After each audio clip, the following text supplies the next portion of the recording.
Sir నమస్కారం sir. నమస్తే. Sir దేవాదాయ శాఖ assistant commissioner Shanti and Vijayasai Reddy వీళ్ళిద్దరి పేరు కూడా గత కొన్ని రోజుల నుంచి కూడా సోషల్ మీడియాలో చర్చించుకోవడం చూస్తున్నాం. వాళ్ళిద్దరి పైన కూడా ఆరోపణలు వచ్చాయి. అయితే ఇప్పుడు దేవాదాయ శాఖ వాళ్ళు శాంతికి నోటీసులు పంపించారు సార్. మీ భర్త ఎవరు, మరి ఉద్యోగంలో జాయిన్ అయ్యేటప్పుడు మీరు మదన్ మోహన్ అని చెప్పారు, మళ్ళీ ప్రెస్ మీట్లో ఇంకొకరి పేరు సుభాష్ అని చెప్తున్నారు, అసలు మీ భర్త ఎవరు అని చెప్పేసి తెలియజేయాలని నోటీసులు అయితే పంపించడం జరిగింది. మరి ఇప్పుడు దీనికి శాంతి గారు ఏ విధంగా రియాక్ట్ అవుతారు, మీ నోటీసులు పంపడం పైన మీ ఒపీనియన్స్? శాంతి గారు కోర్టుకు వెళ్తున్నారు. కోర్టులో ఆవిడ తన వ్యక్తిత్వ హననం పైన తనకి డిపార్ట్మెంట్ వైపు నుంచి ఎదురవుతున్న సమస్యల మీద వీటన్నిటి మీద కోర్టుకు విన్నవించుకున్న ప్రయత్నంలో ఉన్నారు. ఈరోజే వెళ్తున్నారు కోర్టుకి. అయితే ఇక్కడ నా ప్రశ్న ఏంటంటే, భర్త ఎవరో తెలియకుండా ఉన్నటువంటి వారికి ప్రభుత్వ ఉద్యోగాలు ఇవ్వరా అనే ప్రశ్నకి న్యాయ వ్యవస్థ అలాగే రాజ్యాంగ వ్యవస్థలు ఒక సమాధానం చెప్పాల్సిన అవసరం ఉంది. అవసరమా అంటే అందులో కాలం ఉంటుంది. ఆవిడ ప్రసూతి సెలవు తీసుకున్నారు పిల్లవాడు పుట్టడానికి ముందు. ఆ సందర్భంగా కూడా ఆవిడ అక్కడ అప్లికేషన్ నింపినప్పుడు దానిలో భర్త అనేటువంటి కాలం ఉంటుంది.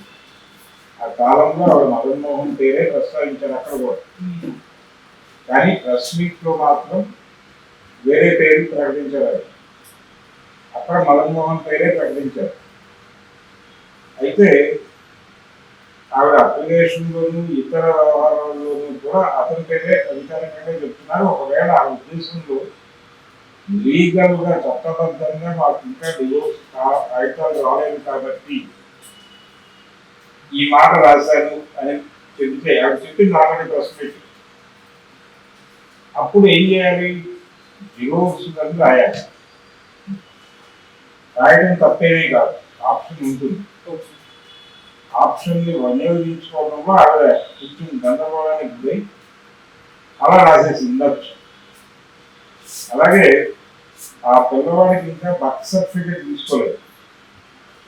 తీసుకోకపోవడానికి కూడా కారణం ఇదే అనేది ఇప్పుడు వినిపిస్తున్నటువంటి మాట. అందులో తండ్రి పేరు ప్రస్తావించాల్సింది. అందుకని అది అలా ఉంచారు పెండింగ్ లో అనేది ఒక అభిప్రాయం ప్రపంచం. అంటే ఇప్పుడు ఆవిడ రోజువారీ యాక్టివిటీస్ మీద విపరీతమైనటువంటి మానిటరింగ్ జరుగుతోంది.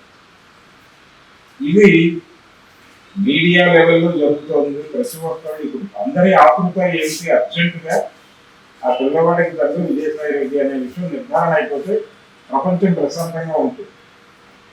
ఈ విషయానికి సంబంధించి ఆవిడ వైపు నుంచి ఒక క్లియరెన్స్ రావడం కోసం దేవాదాయ శాఖ ఈ నోటీస్ ఇచ్చినట్టుగా కనిపిస్తుంది. అంటే ఇది ఒకటే కాదు, ఇంకా శాఖాపరమైనటువంటి విమర్శలు ఉన్నాయి ఆవిడ మీద. ఆవిడ పై అధికారులతో వ్యవహరించిన తీరు, ఆవిడ ఇసుకపోసింది ఒక అధికారి మీద, తనతో మిస్బిహేవియర్ చేశాడు. ఇసుకపోయటం అనేది ఎలా కరెక్ట్? ఆవిడ మిస్బిహేవియర్ కి సంబంధించి కంప్లైంట్ చేసుకోవాలి విత్ డిసిప్లిన్, అంతే తప్ప దాడి చేయకూడదు. ఆవిడ కొంచెం అగ్రెసివ్ గానే వ్యవహరించింది ఆ సందర్భంగా. దానికి ఎక్స్ప్లెయిన్ ఇవ్వాలి, వివరణ ఇచ్చి తీరాలి ఖచ్చితంగా. అలాగే ఆవిడ వివిధ హోదాల్లో పనిచేసినప్పుడు ఆవిడ పరిధిలో ఉన్న దేవాలయాలు, ఆవిడ దేవాలయ శాఖ ఉద్యోగిగా ఉండి వివిధ దేవాలయాలకి దాతలు ఇచ్చినటువంటి భూములు, వాటిని కేటాయింపులు జరిపిన సందర్భంగా ఆవిడ వ్యవహరించిన తీరు వివాదాస్పదమై ఆ ల్యాండ్ లార్డ్స్ ఎవరైతే భూములు దానం చేశారో ఆ ఫ్యామిలీస్ నుంచి కంప్లైంట్లు లాంచ్ అయి ఉన్నాయి దేవాదాయ శాఖ. వాటి మీద వివరణలు ఇవ్వాలి.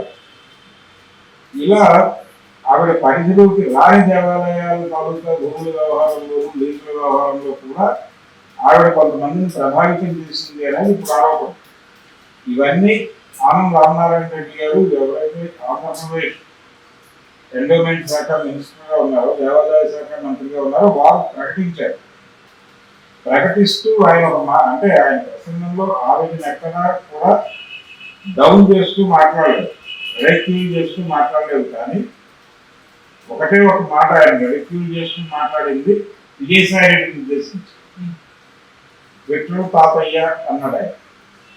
కృష్ణ తాతయ్య ప్రమేయము, కృష్ణ తాతయ్యని వైఎస్ఆర్సీపీకి వెన్నుపూసగా ఈవిడ మాట్లాడుతుంది. అది కూడా దాంట్లో నోటీసులో వచ్చింది. మీరు ఒక ప్రభుత్వ ఉద్యోగి అయింది, ఒక పార్టీ తాలూకా కార్యక్రమాన్ని మీరు ఎలా మాట్లాడతారు అని ఒకటి. తర్వాత ప్రధాన ఆరోపణ ప్రెస్ మీట్ ఎలా పెడతారు ఎవరిని అడగకుండా అనేది ఒకటి. ఇది కాకుండా ఈ ఫాదర్ పేరుకు సంబంధించిన లేదు మీ భర్త పేరుకు సంబంధించిన కన్ఫ్యూజన్ అయింది. దాని మీద ఒక క్లారిఫికేషన్, అక్కడ క్లారిఫికేషన్ ఇవ్వాలి అని చట్టం ఉందా లేదా అనేది చెప్పాలి, తెలియాల్సింది. అది లేదని నేను అనుకుంటున్నాను. పర్సనల్ ప్రైవసీని ఇబ్బంది పెట్టే ఆంక్షలు ఉండవు, కానీ ఇన్ఫర్మేషన్ తెలుసుకునే హక్కు ఉంటుంది డిపార్ట్మెంట్. ఇన్ఫర్మేషన్ ఫీడ్ చేసుకోవడం కోసం వాళ్ళు ప్రతిసారి ఆ కాలం ఇస్తారు. ఆ కాలంలో ఈ అంత ముందు ఇచ్చిన అప్లికేషన్కి ఈ అప్లికేషన్కి మధ్యలో ఏవైనా మార్పులు ఉంటే దాన్ని ప్రస్తావించాలి. అలా ప్రస్తావించలేదు. అది దానికి సంబంధించి ఖచ్చితంగా వివరణ ఇవ్వాలి డిపార్ట్మెంట్. అలాగే శాఖాపరంగా ఆవిడ కేటాయింపులు జరుగుతుంది. అలాగే లీజు 3 ఏళ్లకు ఇవ్వాల్సిన చోట 10 ఏళ్లకి 11 ఏళ్లకి కొన్ని చోట్ల 15 దాకా ఎక్స్టెండ్ అయింది, సంతకాలు పెట్టిన సందర్భం ఉంది అనేది బయటకు వచ్చింది. ఇవన్నీ కూడా గతంలో ఆంధ్రజ్యోతి రాసిందే ఈ ఎలిగేషన్స్ అన్ని. అవే ఎలిగేషన్స్ మీద ఇప్పుడు నోటీస్ ఇచ్చారు. వాళ్ళ టాపిక్ ఏమిటి, టోటల్గా ప్రభుత్వ వ్యూహం ఏమై ఉంటుంది ఆవిడ నోటీస్ ఇవ్వడం వెనకాల అనేది చూస్తే చాలా స్పష్టంగా ఆవిడ నోట్లో నుంచి ఆ మాట రప్పించాలని ట్రై చేస్తున్నారు. ఆ బిడ్డకి తండ్రి ఎవరో ఆవిడ చెప్పేస్తారు అధికారికంగా. సుభాష్ రెడ్డి తప్పుకున్నాడు సినిమా వెనక కనపడలేదు, అప్ స్టాండ్ అయ్యాడు, బోనెత్తుంది వెనకాడే తెలియదు. విజయసాయి అనే పేరు ఆవిడ అంటే ఒక సబ్స్టేషన్లో నుంచి ఒక కస్టేషన్లో నుంచి ఆ మాట కనుక ఆవిడ బయటకు వదిలేస్తే ఆవిడ వదిలేస్తారు.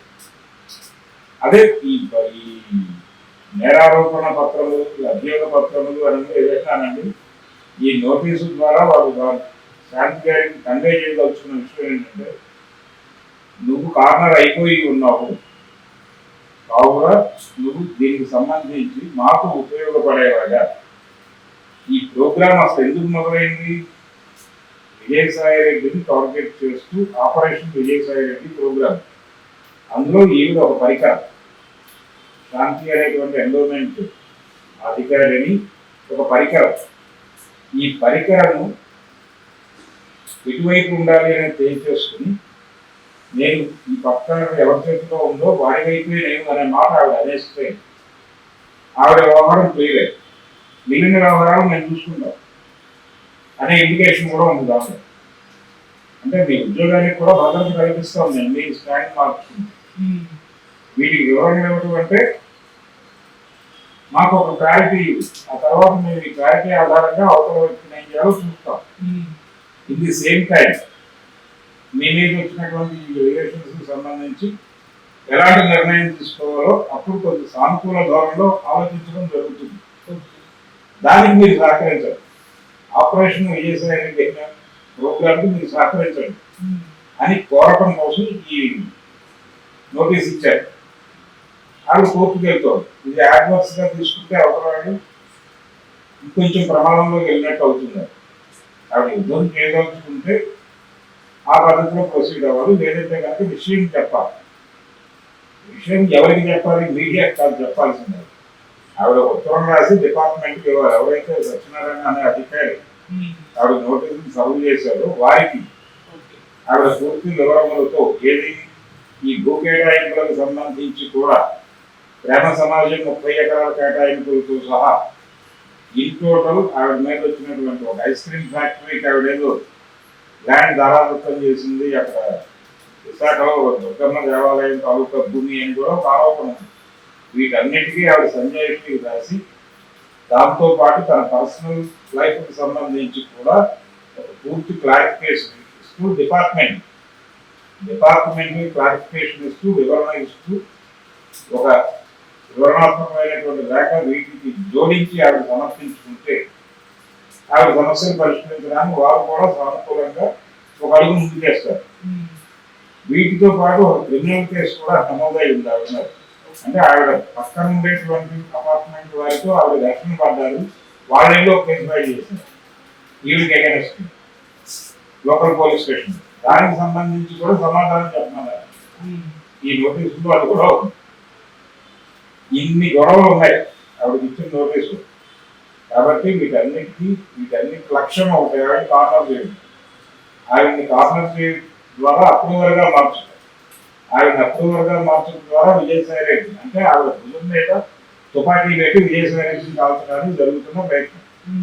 ఈ ప్రయత్నంలో ఆవిడ భుజం ఇస్తారా, భుజం తప్పించుకుని వెళ్తారా అనేది పేరు చేసుకుంటే ఆవిడని నుంచోలా, ఆవిడని తీసేయాలా, ఆవిడతో పాటు విజయసాయి రెడ్డిని టార్గెట్ చేయాలా, ఈ ప్రోగ్రామ్ సంబంధించి ఒక క్లారిటీ వచ్చేస్తుంది కాబట్టి ఆ యుద్ధం చేస్తుంది.